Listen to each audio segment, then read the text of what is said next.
Namaskar, hello and welcome dear friends to 40 Women Let's Talk chat session promoted by OMA Foundation. The spotlight today is on Bechari Nari mindset. Is this the mindset that's the barrier to empower ourselves? क्या यही वो सोच है जो सबसे बड़ा बोझ है? आप सभी जानते हैं कि अंधेरा और रोशनी दोनों ही हमारे भीतर रहते हैं, हमारे साथ साथ चलते हैं। ज़रूरी ये है कि हम किसको आत्मसात करके चलते हैं। What is important? What matters is the part that we choose to act upon, and that is what we become. That is who we really are. हम क्यों सोचते हैं कि हमारे हिस्से की रोशनी कोई और लाके हमारी झोली में डाल दे? क्या यही सोच है जो हमें बांधे हुए है? इसी पर मुझे निदा फाजली जी की कुछ पंक्तियां याद आती हैं। सफ़र में धूप तो होगी, जो चल सको तो चलो, सभी हैं भीड़ में, तुम भी निकल सको तो चलो। किसी के वास्ते राहें कहाँ बदलती हैं, किसी के रास्ते राहें कहाँ बदलती हैं, तुम अपने आप को बदल सको तो चलो। यहाँ किसी को कोई रास्ता नहीं देता, खुद अपने आप से बाहर निकलकर चल सको तो चलो। So today we have with us Mrs. Sunita Meena ji, Additional Commissioner of Police of the Nirbhaya Squad, the all-woman powerful police force of Jaipur. तो आज हम सुनीता जी से जानेंगे कि क्या इस माइंडसेट को बदलने की ज़रूरत है और किन स्किल्स की ज़रूरत है जिसके माध्यम से हम अपने आप को इससे बाहर ला सकते हैं। तो मैम, जैसे आपने कहा कि एक ये विचार कि हमें अपने शर्तों पे ये जीवन जीना है, हाँ। तो लेकिन इसके अंदर में मुझे लगता है कि आज के समय में बहुत सारी बच्चियां हैं जो अपनी जिम्मेवारी वाला जो शब्द है वो कहीं ना कहीं भूल जाती हैं। माने अपन देखते हैं कि एक परिवार को संगठित रखने के लिए, बच्चों को एक केयर, एक नर्चरिंग देने के लिए जो एक पेशेंस चाहिए, जो एक परिवार को साथ अपने साथ लेके चलने के लिए बहुत सारी चीज़ें, छोटी छोटी चीज़ें कुछ इग्नोर करनी पड़ती हैं, कुछ सहन करनी पड़ती हैं, वो पेशेंस आजकल ख़त्म होती जा रही है। तो इससे परिवार बिखर भी रहे हैं। तो ये क्या एक फ्रीडम का एक ये दूसरा पहलू भी सामने दिख रहा है? बहुत शानदार प्रश्न आपने मुझसे पूछा और बहुत अच्छी बात यह है कि लड़कियां सोच रही है, ये वाली बात महिलाएं सोच रही है कि मुझे क्या करना चाहिए और मेरी कहीं फ्रीडम को आप रोक रहे हो या मन में उनके इस चीज़ें की भावना आ रही है। जब आदमी कुछ करता है ना अपने मन से, तो आप चाहे बाहर जाके कर रहे हो, यहाँ तो आपको अपना परिवार, अपनी जिम्मेदारी समझ में आ रही है कि मेरा परिवार, मेरे बच्चे, मेरे पति, मेरी सास, ये सब चीज़ें समझ में आ रही है। एक छोटा सा दायरा आपका। जब आप बाहर निकलते हो, बाहर की दुनिया देखते हो, तब आपको सारी असलियत समझ में आती है। जब आप अपने घर वालों को क्या इग्नोर कर रहे हो, उनकी कौन सी परेशानी है वो इग्नोर कर रहे हो, या उनकी कितनी आपको कोई जाती लग रही है उनकी बातें, बाहर भी आपको बहुत सारी चीज़ें समझनी पड़ती है, सहन करनी पड़ती है, चाहे वो आपके प्रोफेशन के हिसाब से हो, चाहे किसी भी तरीके से।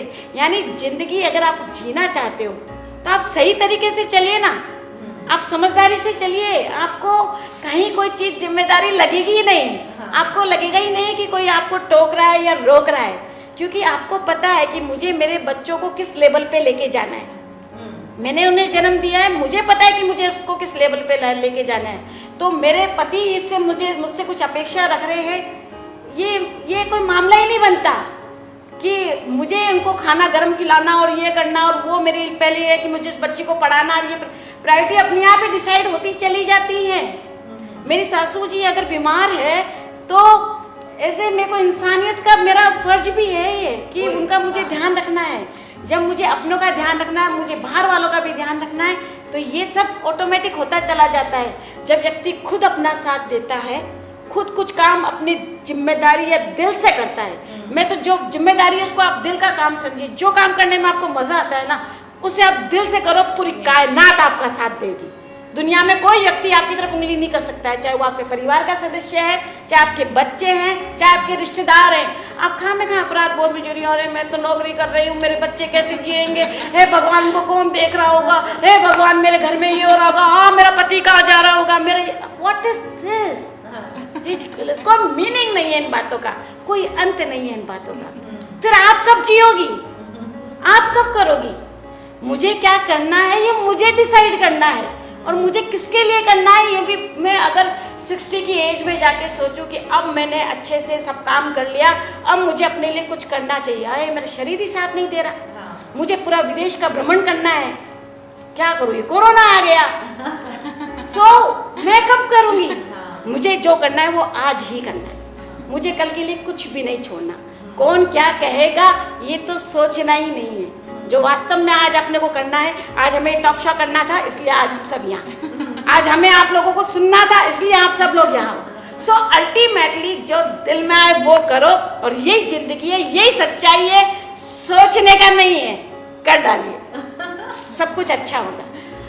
तो श्वेतिका जैसे मैम कह रही है कर डालिए, तो फ्रीडम के साथ जिम्मेदारी या ड्यूटीज कितनी जुड़ी हुई हैं, और वो एज अ मदर या एज अ होम मेकर जो है वो आपको कितना बांध के रखती है, या जैसे मैम कह रही हैं आप निश्चिंतता से मस्त हो सकते हैं? Ma'am as in the previous point also I told you कि नेचर ने ऑटोमेटिकली हमें एक एडेड रिस्पॉन्सिबिलिटी के लिए चूज़ किया है। I must say no that द women have been chosen for this added responsibility of giving childbirth and taking a lot of care of the children in the initial years, because ये चीज़ हम बहुत अच्छे से जानते हैं that in the initial years जो mother कर सकती हैं that only the mother can do. Fine. So there's no point of expecting anybody else to take your place. No, like nowadays, maybe किसी को बुरा लगे ये चीज़ that the girls compete a lot. If I can feed my child, why can't my husband? If I can put on the diapers, why can't my husband do that? Why can't the other person in the family do that? No. See, वो hormones आप ही की body में हैं जिससे आपको अपने बच्चे के लिए अफेक्शन आता है. Okay, and the kind of affection every mother is having for her own child, same kind of affection is for nobody in the world. ऐसा क्यों है? किसी वजह से तो होगा. So it's because of those hormones which you are having, you have that kind of affection, और उसी वजह से आप अपने बच्चे के initial years में बहुत ध्यान रखते हैं और आप उनकी growth करते हैं. Fine. So when you are having this responsibility, then I don't think there is any point of neglecting that. But problem अभी देखिए क्या हो रहा है that in earlier years, no, it was more of a muscle job. No? Like why it was a male dominant society में male dominance इसलिए था क्योंकि टेक्नोलॉजी इतनी नहीं थी, and बाहर the male member has to go out, इतना travel करना है, फिजिकल वर्क है, lot of muscle work was there, no, but now it's more of mental work which the female can do. Okay, so that's why अब वो equal आ रहे हैं. I must say, no, things are becoming easier for them and they are doing well also. Okay, but you cannot neglect your responsibility at that time. क्योंकि आपको competition तो कहीं करना ही नहीं है, कंपैरिजन कहीं है नहीं. Male is equally important, female is equally important. Fine, you take care of your responsibility. हो सकता है उस वजह से 5-10 ईयर्स आप थोड़ा सा अपने करियर में थोड़ा सा आप लेट स्टार्ट करें, और maybe you are able to give less of time to your career as much a male member can give. But I don't think जो काम आप कर रहे हैं वो मेल्स को कभी मिल ही नहीं सकता करने के लिए. They can never get that opportunity even if they want to take it. Fine. And see, behind every successful man there is a woman. No, उसको उसकी अपब्रिंगिंग में उनको सक्सेसफुल बनाने के लिए, उनको ग्रो करने के लिए, उनको इस लायक बनाने के लिए भी तो एक विमेन की मेहनत है. तो women is never a weaker sex, हो ही नहीं सकता. Yes, and that's compensated. So why do we need to compete? There is no point of competition. And what happens when nowadays the women is able to earn, they are more independent, तो उसमें कहीं ना कहीं मुझे लगता है ego भी आ जाता है. एट टाइम्स उनमें एक फीलिंग आ जाती है कि मैं why should I listen to anybody's problem in the family? See, when you really love somebody, when you love your family members, you automatically have affection. If somebody is in pain, you will be feeling the pain of the other family member. So that affection, that love has to be there, because after all we are in a society. No, ये एक factory नहीं है. This is I can't say, it's not a marketplace.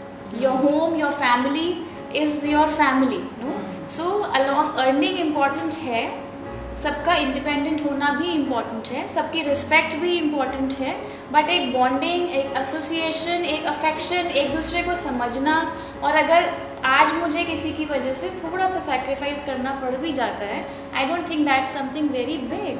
I am doing for my own people. बिल्कुल ठीक है, लेकिन time and energy दोनों देना इक्वली इम्पोर्टेंट. देखिए आप बिना बात में महिलाएं क्या करती हैं, त्याग की मूर्ति बनी चली जाती हैं. अपन लोग प्रैक्टिकल बात करेंगे. सच्चाई ये है कि त्याग की मूर्ति बनने की जरूरत नहीं है. मैं कह रही हूँ आप जो हो वो दिखो. दरअसल अगर आप त्याग करने में चाहते रहोगे तो खुद अंदर से मर रहे हो और सामने त्याग करने की कोशिश किए जा रहे हो तो खुद भी मर जाओगे और सामने वालों को आपका त्याग भी समझ में नहीं आएगा. हाँ, नहीं मिलेगी. नहीं तो जब तक आपको खुशी नहीं मिलेगी आप दूसरे को खुशी नहीं दे सकते, क्योंकि आपको पता होना चाहिए कि मेरी खुशी किसमें है. अगर मेरे बच्चों में मेरी खुशी है. अगर फीमेल खुश नहीं है, if the female member is not happy in a family, तो एनवायरनमेंट अच्छा हो ही नहीं सकता. सो आप त्याग की मूर्ति बनने की जरूरत नहीं कि मैं सब कुछ मैं ही कर दूंगी, मैं ही बर्बाद हो लूंगी, मैं ही घर में रह लूंगी, तुम ही चले जाओ. ऐसा नहीं है. और अल्टीमेटली अब ये 8 महिलाओं को और बच्चियों को सिखाने की जरूरत है, बहुत ज्यादा जरूरत है कि आप कैसे पूरे परिवार को अपने साथ लगा सकती हो, चला सकती हो. और वो जरूरत है कि अगर मैं वर्किंग वुमेन हूँ तो अगर मैं चाहती हूँ कि मेरे बच्चे मुझसे भी ज्यादा आगे बढ़ें, मैं चाहती हूँ कि मेरे हस्बैंड बहुत अच्छे रहें, मुझे उनकी चौकीदारी ना करनी पड़े. सिंपल थिंग कि मैं घर से बाहर जा रही हूँ यार, उनका कौन ध्यान रखेगा, हाय वो खाना कैसे खाएंगे. तो उसके लिए आप उनको बताइए कि आप क्या करती हैं, अपने काम में उनको इन्वॉल्व कीजिए, आपके बच्चों को इन्वॉल्व कीजिए, आपके हस्बैंड को इन्वॉल्व कीजिए, सास ससुर को इन्वॉल्व कीजिए. देखिए उनको समझ में आ जाएगा मेरी बहू तो कितना काम करती है.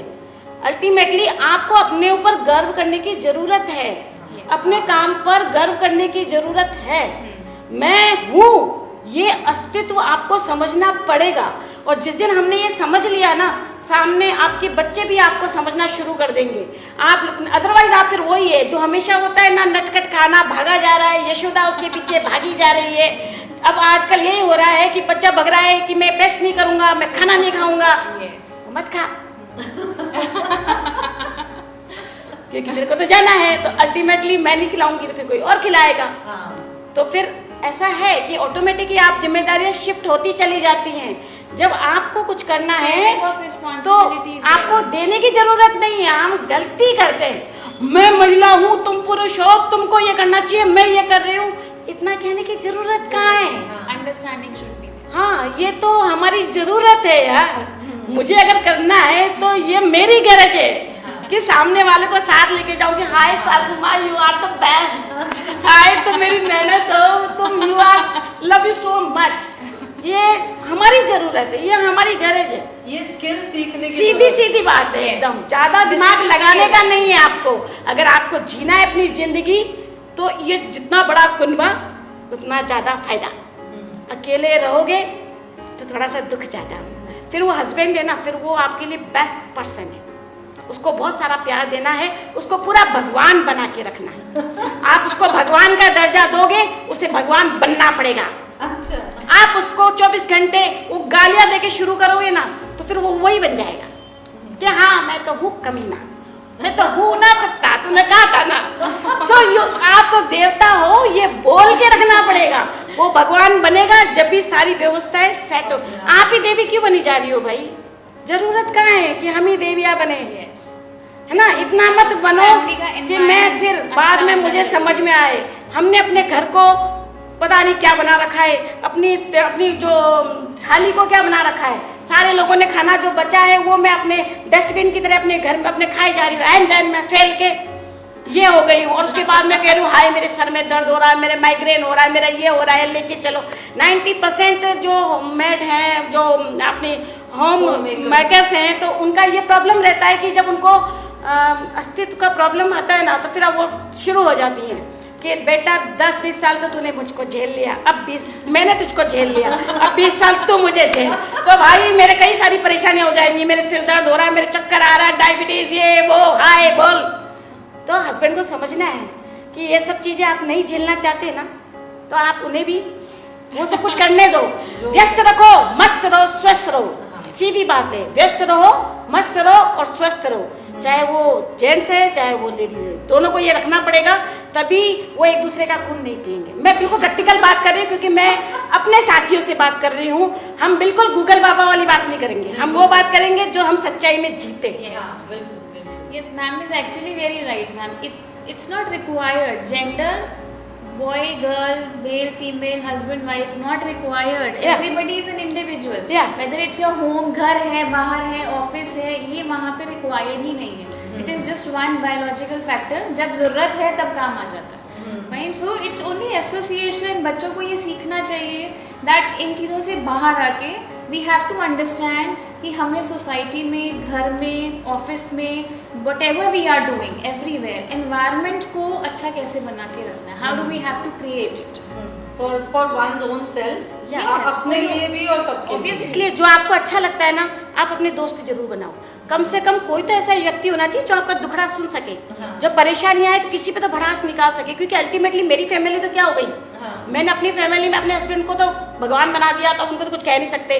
और ये जो मेरी सास है, ननद है, ये सब तो आप अल्टीमेटली आप समझ रहे हो कि इन लोगों के साथ में तो हम एक अलग, मतलब जिसको बोलते हैं ना दोहरा चरित्र, कि अंदर चाहे से गालियां दे रहे हैं, बाहर तो तुम ही मेरी है ना माता, तुम ही मेरे पिता हो, सारी चीजें कह रहे हैं। सो अल्टीमेटली अपने दोस्त बनाइए, ताकि जब स्थिति इतनी ऊपर आ जाए कि हम तो मरने, डू और डाई की स्थिति आ जाए, तो प्लीज मरना नहीं है लाइफ में, मरो मत।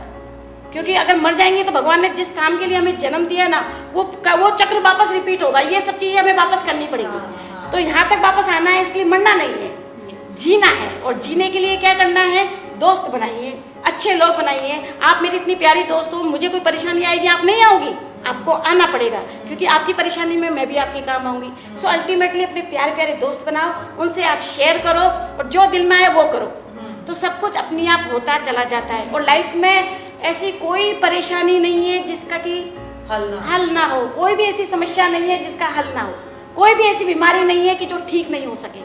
तो बस अपने मन पर आप हौसला रखते जाओ और काम को करते जाओ, परंतु करो वो जो आपका दिल करता है, तभी सारी जिंदगी में, क्योंकि परिवार को भी मजा तभी आएगा, उनको भी अच्छा लगेगा, उनको भी आपके ऊपर गर्व तभी होगा कि आपका जीवन भी तभी सार्थक होगा। और आप इस जीवन में अभी नहीं करोगे तो बाद में करना पड़ेगा, क्योंकि ईश्वर ने अपने को जिस काम से भेजा है उस काम को तो पूरा कराएगा, तो वो कराएगा तो बाद में बड़ी मुश्किल आएगी। सो अभी से जुट जाओ, कल करूंगी ये मत सोचो, है ना। और जो भी दुख आपने अपनी जिंदगी में देखे हैं वो सारे घाव समय के साथ भर जाएंगे, टेंशन लेने की जरूरत नहीं है। अगर फिर भी टेंशन बहुत दुनिया देने वाली आ रही है, कुछ लोग होते हैं जो बहुत नाम करते हैं तो उनके दुश्मन पैदा हो जाते हैं, तो वो जब टेंशन बिना बात की देते हैं तो डरने का नहीं। लाइफ में जो डर गया वो मर गया, तो डरना नहीं है। जब भी टेंशन आ रही है ऐसे करके टेंशन को रिलीज करने का है, तो ऐसा ही करेंगे तभी हम लोग जी पाएंगे। और जो चीज मैं बोल रही हूँ कि समय के साथ सब कुछ सही हो जाता है, क्योंकि है समय नदी की धार की सब बह जाया करते हैं, है समय बड़ा तूफान की प्रबल पर्वत झुक जाया करते हैं। पर कुछ बिरले लोग आप जैसे होते हैं, पर कुछ बिरले लोग आप जैसे होते हैं जो इतिहास बनाया करते हैं, इतिहास बनाया करते हैं। तो हम सब इतिहास बनाने के लिए पैदा हुए हैं, तो डेफिनेटली हमें वो इतिहास बनाना है और उसके लिए टाइम जाया नहीं करना है, कुछ सोचना है और आगे बढ़ना है। और उसके लिए चूंकि जो बच्चे हमारे हैं, जो परिवार हमारा है, वो भी उसमें एक सीढ़ी है, उस सीढ़ी को भी आपको साथ लेके चलना पड़ेगा। क्योंकि आप ये सोचो कि मैं इसको लात मार दूं, उसको लात मार दूं और फिर मैं आगे बढ़ जाऊं, तो वो चीज आपको नहीं मिलेगी। सबको साथ लेके चलना पड़ेगा और थोड़ा सा आप कोशिश करो, थोड़ा सा कोई और कोशिश करेगा और मंजिल आपको मिल ही जाएगी। जीतेंगे हम, खुद पे ये विश्वास करो। कोशिश कम नहीं, थोड़ी और ज्यादा करो। कोशिश कम नहीं, थोड़ी और ज्यादा करो, मंजिल मिलेगी आपको, ये खुद से वादा करो। तो डेफिनेटली अपने को जो मंजिल चाहिए मिल जाएगी। मेरी बेटी को मुझे जो बनाना है मैं बनाऊंगी, मेरा बेटे को जो मुझे बनाना है वो बनाऊंगी। किसकी हिम्मत है जो रोक सके? ईश्वर हमारे साथ है, क्योंकि ईश्वर हमारे अंदर है और अपने अंदर का ईश्वर जब तक जिंदा है आपसे कोई गलत काम होगा ही नहीं। तो आप किसी का दिल दुखाओ मत, खुद जियो, औरों को भी जीने दो और मस्ती से जियो। मेरा तो एक छोटा सा जो लाइफ का स्टाइल है वो मैंने आपको बताया और प्रैक्टिकली बताया। Thank you so much ma'am, आपने इतने सरल और मज़ेदार शब्दों में हमें बताया कि इस बोझ को, इस गठरी को हम अपने सिर से पटक कर कहीं दूर रख सकते हैं और छोटे छोटे स्किल्स के माध्यम से एक बैलेंस को क्रिएट करते हुए आगे चल सकते हैं। तो अगर सुनीता जी के शब्दों को मैं समराइज करूं तो ये कह सकती हूँ कि please live your truth, express your love, share your enthusiasm, take action towards your dreams, dance and sing to your music, embrace your blessings, and make your today worth remembering for yourself. Thank you so much for watching us. Please comment and share on our 40 Women Facebook page or Uma Foundation page, and please keep sending your views and thoughts on our content. आप और क्या देखना चाहते हैं उसके बारे में भी ज़रूर हमें लिखिए। Thanks again.